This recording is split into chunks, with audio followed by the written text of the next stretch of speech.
100 years. 100 years for the promise. Well, that's not true. He waited about 25 or so years. He was 100 when the promise manifested. He was about 75 before he got the promise. He was 100 years old when he had his promised son. Now, the thing that we don't really think about is that he had another son, Ishmael. Ishmael, he loved that boy, his firstborn.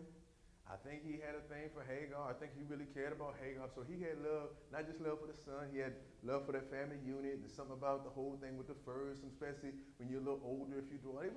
He loved him. But it wasn't a promise. If you read the end of the chapter, he actually had more kids. Okay, that's not often talked about. I think he had 6 more sons or something. They weren't the promise. Isaac was the promise. It wasn't just that he was the son. It wasn't just that God said he was going to have the son. He was the promise. That means it was something that was divinely touched. It was God himself that spoke that thing, that put the seed for that thing, that blessed that thing, that bore that thing, that weaned that thing, that raised that thing. When he had the baby, the Bible said that they laughed. Him and his wife, Sarah, was 91 years old. They laughed. It wasn't just laugh like ha, ha, ha. It was joy. It was a spirit of joy. It was the fullness of joy that can only be blessed by God. Oh, you ought to praise him right there. Some of y'all running around driving every car but the right car. Well, you know what? I ain't got that promised car. So I'm going to drive me a Volkswagen. I'm going to drive me a Volvo. I'm going to drive me a... God said I'm going to get a Mercedes. I'm going to drive everything but the Mercedes. Amen. Oh, they don't understand what I mean. Let me flip it another way. God promised me a job. So I'm going to do every kind of work in the meantime that I can. Y'all thought I was going to say something else, didn't you? I'm going to get there.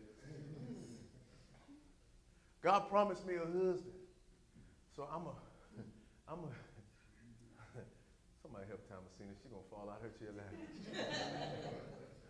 I ain't looking at nobody prophetically. So he promised me a husband named Johnny. So I'm going to date Tommy. I'm going to date Donnie. I'm going to date Ronnie.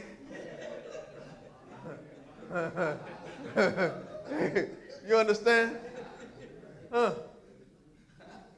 Tom, Dick, and Harry, since they're all brothers, I'm going to go ahead and knock them out right quick. I'm not going to do anything. I'm just going to hang out with them.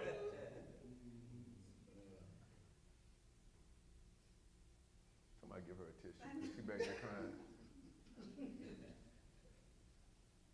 Or whatever else it is that you believe in God for.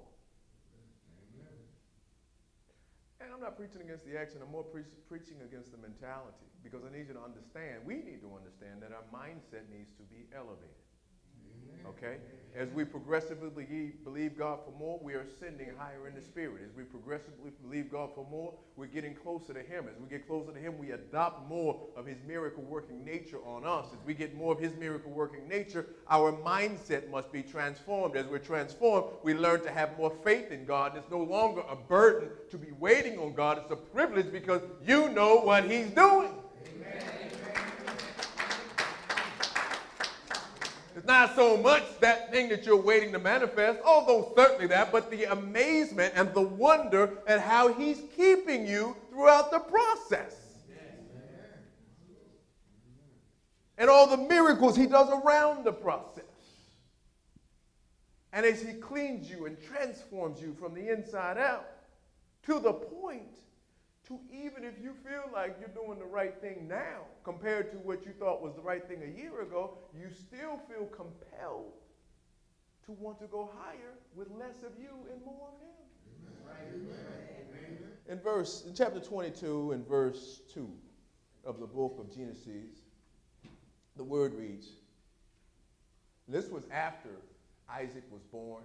This was after the miracle of the birth of Isaac. This was after he had been weaned and grown. This was after Abraham loved him dearly. This was after he had formed a bond with his son. I think Isaac was probably in his 30s by this time. So Abraham was probably about 130, 135 years old. Get this. His son was well grown, but he loved his daddy. And his daddy loved him. Because the love was so profound, because the miracle was so amazing, the love was deeper and more permeating than any other love that either had ever experienced. And it wasn't just the fullness of the love or the perfection of the love. It was multidimensional. They were able to communicate on different levels, a deeper level of trust, a deeper level of fulfillment. It was divine love, much more than anything else that could be imagined. I would imagine that most of you have experienced something like that recently, some sort of connection to where it surpasses all natural understanding. There's just a goodness and a fullness that comes with that thing that God has blessed you with. How many people know what I'm talking about this morning? And this is where he was with his son. His son. He loved him. And it was the promise that he waited so long to get. So imagine that you waited 20-some years, 25 years. Imagine at 100 years old, you get the promised son. And then God tells you, you know that son I gave you when you was 100? I need you to go to the place I'm going to tell you. I need you to sacrifice the son. Sacrifice. This was a time when they did burnt offerings. And they would kill a lamb as a sacrifice to God.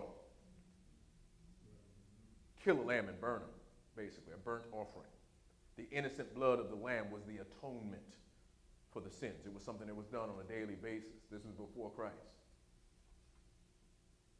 So the son that you've had for 30 years, that you waited to get until you was 100, now I need you to go cut his throat and burn him on a fire. For me. This is what God said, yeah. Imagine a thought. Isaac.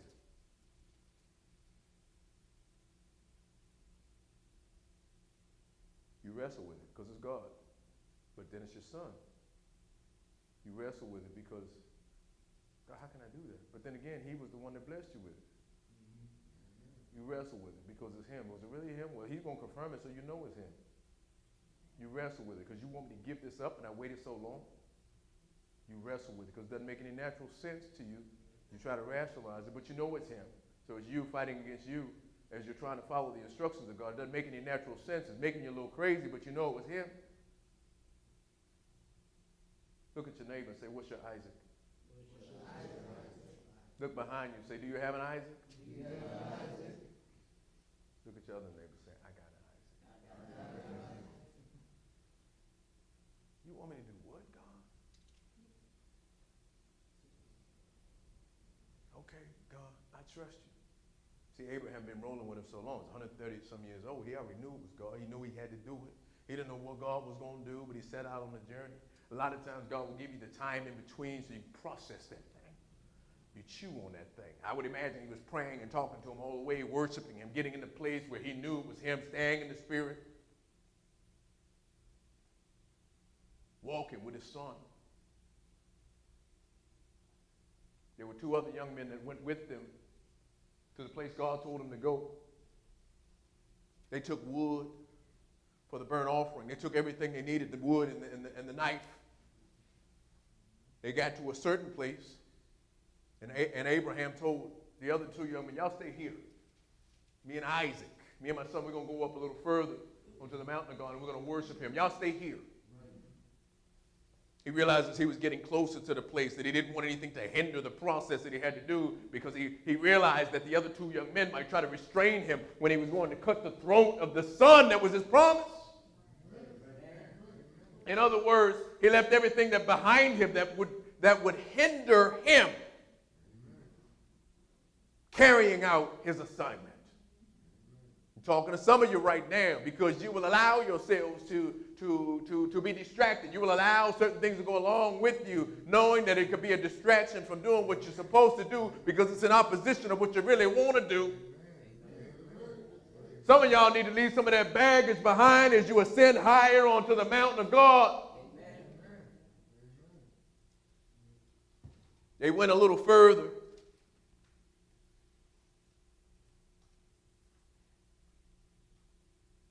And when you jump over to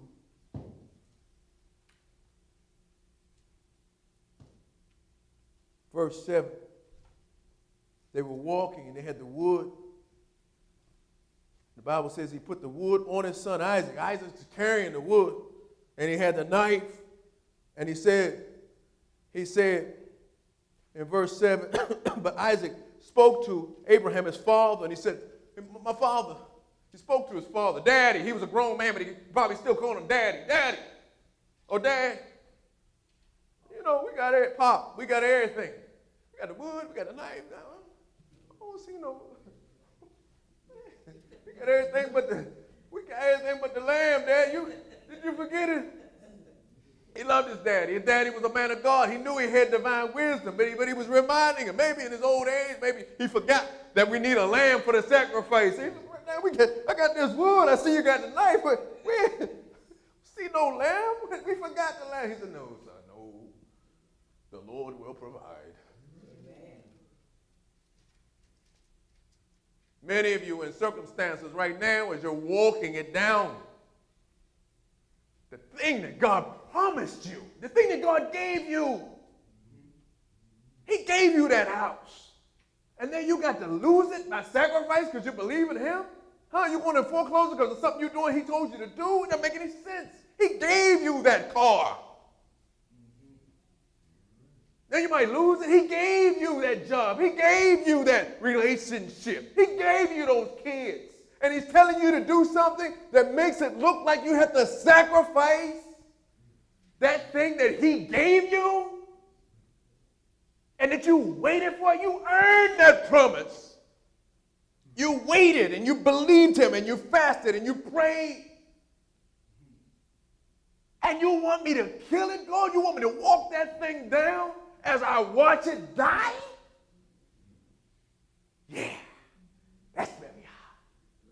Yeah. Now look at your neighbor and say, what's your Isaac? You want me to, what? God, I can't do that. I'm sure Abraham, he was a man of God, but I'm sure somewhere in his mind. Then he had his wife was, Sarah was a woman of God. She loved him, but Sarah would pop off every once in a while. You know what I mean? He had to, maybe some of that was in there. I don't know if he talked to her or not, but certainly her voice was in his head. You want to kill the boy?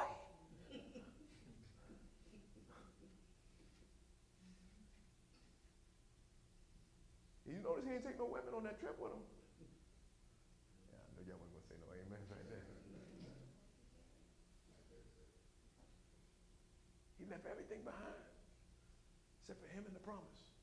The wood and the knife. The son, the promise itself saying, Daddy, we ain't got no lamb. You really going to kill me? The Lord will provide.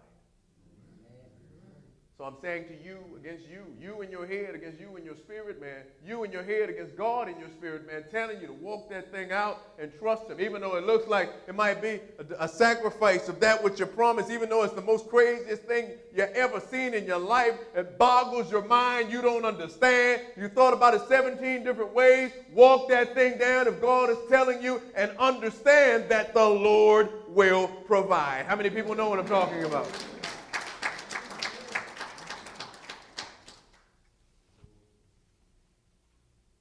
He said, the Lord will provide. In verse 9, the word says, they came to the place which God told him, and Abraham built an altar, and there he placed the wood in order. And then he bound up Isaac, his son, and he laid him on the altar on top of the wood. And Abraham stretched out his hand and took the knife, getting ready to slay his son. Now remember, Isaac was grown. He was a young man. Abraham was 130-some years old. He could have whooped him, but even if Abraham was super strong, he could have outran him, I'm sure. Right or wrong?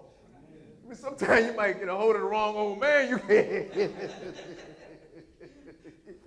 just got to run. But it was perfect love. It was divine love. Love is patient. Love is kind. Love is all of the sweet fruit of the Spirit. Love is trusting. He was a grown man, but he trusted the God in his father. And Abraham trusted the God in his son. And it was visceral communication about that. The Bible doesn't say the words that they uttered, but I know that there was perfect love because there had to be a submission from Isaac the son to Abraham the father. Just as there was a submission to Abraham the son to God as the father. It was the divine order. I don't understand. It sounds crazy. It sounds the most retarded thing I've ever said, but nonetheless, God, your will be done. Amen. What is your Isaac? What is he telling you to trust him on right now that defies everything that makes sense to you, that defies the very fiber of your intellect? The very thing that you defined yourself with, the very thing that you waited years and decades for is drying up before your very eyes. You could do something about it in the natural. You could shift and pivot. You could go back to what you used to do and do what you used to know. And, well, God, if it's related to prosperity, and you told me to go over here, and I left this job or left this business because I could do that, I could go back to where I was prosperous. But then again, the prosperity that I had at that time was because of the way you blessed me to begin with, so I can't go back.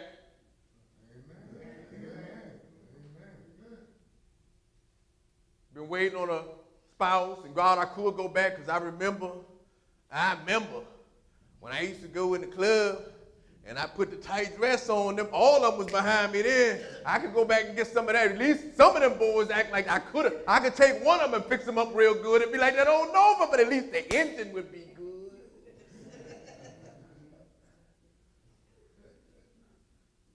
I might not get no amens on this side. Let me come over here. Don't get yourself away.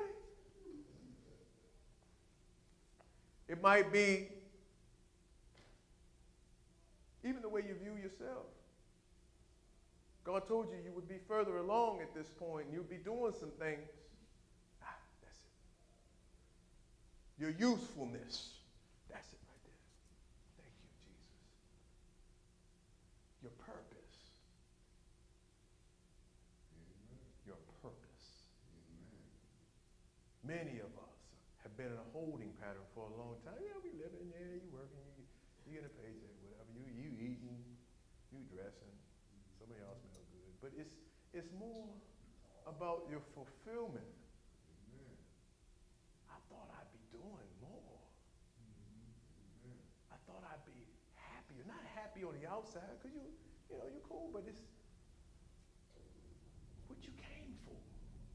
And the clock is ticking. You're not being fulfilled. See, along with some of that with Abraham, it wasn't just him killing his son, he was killing his purpose.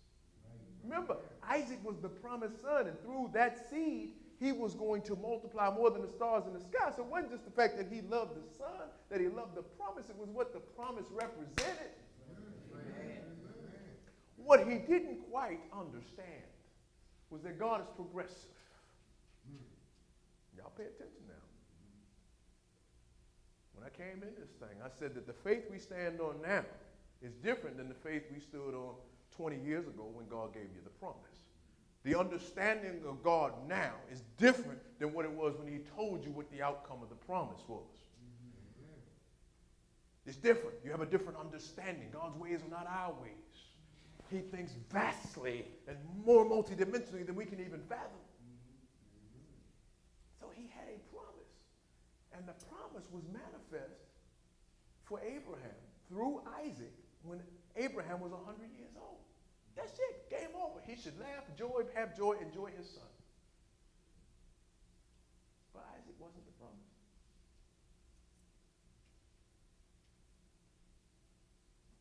Isaac was really the seed for the promise.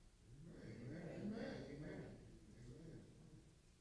And the only way to get a harvest from a seed is to put that thing in the ground so that the seed dies and breaks open. Then a sprout comes out, then a tree or a vine, and then all of the fruit comes forth. Amen. So in other words, that thing that God blessed you with, that you think is going to die, he's merely giving you an opportunity to plant it so it brings forth multiple fruit. Amen. Oh, let's go play the praise. So he laid him on the altar, and Abraham stretched his hand out with the knife, and he was going to kill his son. But then the angel of the Lord stopped and called from heaven, Abraham, Abraham, do not lay a hand on the boy or do anything to him at all. Now I know that you fear God, or that you trust God, since you have not withheld your son, your only son, from me. Now, it wasn't that it was his only natural son, but it was his only promise. It was his only promised son. It was the very thing that he loved the most, and it was the very thing that was at the pit of his soul, the core of his existence, the representation of the fulfillment of his purpose. The whole reason why he was here was wrapped around that boy, that young man. And many of us now are questioning the very fiber of our existence. Like, my purpose, well, God, I'm not doing anything to be fulfilled. Yes, I'm working, and yes, I'm doing this and doing that, but what I came for has been sacrificed. And you want me to sacrifice it more? And he said, yeah, that thing that you came for, yeah, that was just the seed. That thing that you can see right there is just the seed. I'm about to bless you to sacrifice the seed so you can have the harvest. Amen. If you just trust me. Amen. If you walk that thing down, because what Abraham realized is that even if he had to kill the boy, he didn't know. Even if he had to sacrifice it, he didn't know. All he knew was that God was God and that God would provide. God would make a way. God would bless. He trusted him this far. All he could do would be to continue to trust God. How many people know what I'm talking about? What is your Isaac? What is your Isaac? You might want to take a moment and do some soul searching and figure out what it is that you're fighting with yourself about letting go of and trusting God with. What is it that he's telling you to sacrifice so that you can go closer in and step in your divine purpose? See, the thing was, if he hadn't sacrificed Isaac, the promise couldn't have been fulfilled. If he hadn't been willing to sacrifice Isaac. Because Isaac was the seed. The promise had to come through Isaac. But you had to sacrifice the seed in order to get the promise. So whatever it is that you're trying to hold on to, and you know it's God. Whatever it is that you're fighting against, you can't get what you want as the end result till you let go of that old Chevy or that old Nova, so you can get that brand new Camaro that you've been believing God for. Amen. Let me finish this up. He called from heaven. He said, don't touch him. And Abraham lifted his eyes, and he looked behind him. Because remember, he still had to make a sacrifice. But God said, don't touch the boy. Don't touch your son. He looked behind him, and there was a ram in the bush. The Bible says a ram in the thicket, but it was a ram in the bush. So the sacrifice was still made. God provided the ram for the sacrifice. Abraham was willing to sacrifice his son if that's what God had wanted to do. But at the last minute, God moved Isaac out of the way and put the ram there so he could do the sacrifice. There's always a ram in the bush with God. Even when it looks impossible, he's always got a ram in the bush. He's always got a ram in the bush. God will always provide. There was a ram in the bush. He took it, he did the burnt offering, and he memorialized the place. The place to this day is called the Lord Will Provide. In verse 15, then the angel of the Lord called to Abraham a second time out of heaven. And he said, by myself I have sworn. In other words, I will make a promise, an oath on myself. There's none greater than God himself. Amen. So I swear by myself is what God was saying. It's an eternal promise. because you have done this thing and not withheld. In other words, because you have trusted God 100% with your only son, blessing, I will bless you. And multiplying, I will multiply you. I will multiply your descendants as stars of the heaven and as sand which is on the seashore. And your descendants shall possess the gates of their enemies. And in all the sea, the nations of the earth will, in all your seed, the nations of the earth will be blessed, because you have obeyed my voice. And I'm saying that to you on today. I know it was quite a bit, but in summary, I know there's some of you, many of you, that are struggling with something God is telling you to sacrifice. And probably it's something that he blessed you with to begin with. Okay? Could be something he gave you. It could be something that you waited for. It could be a way of life. Okay? For some of you, let me be more specific, you're struggling with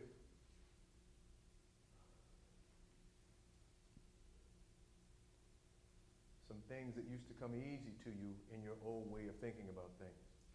Okay? Some of the ladies, you wait for God for a husband. Okay? You could get a man, go back to the old way you used to get a man.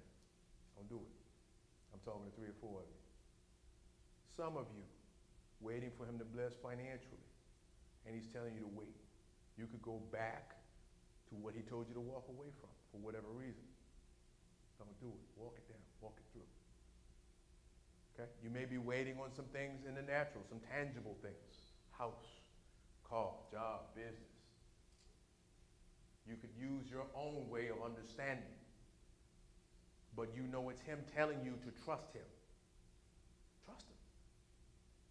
It's hard if you use the old way that you used to think about your faith.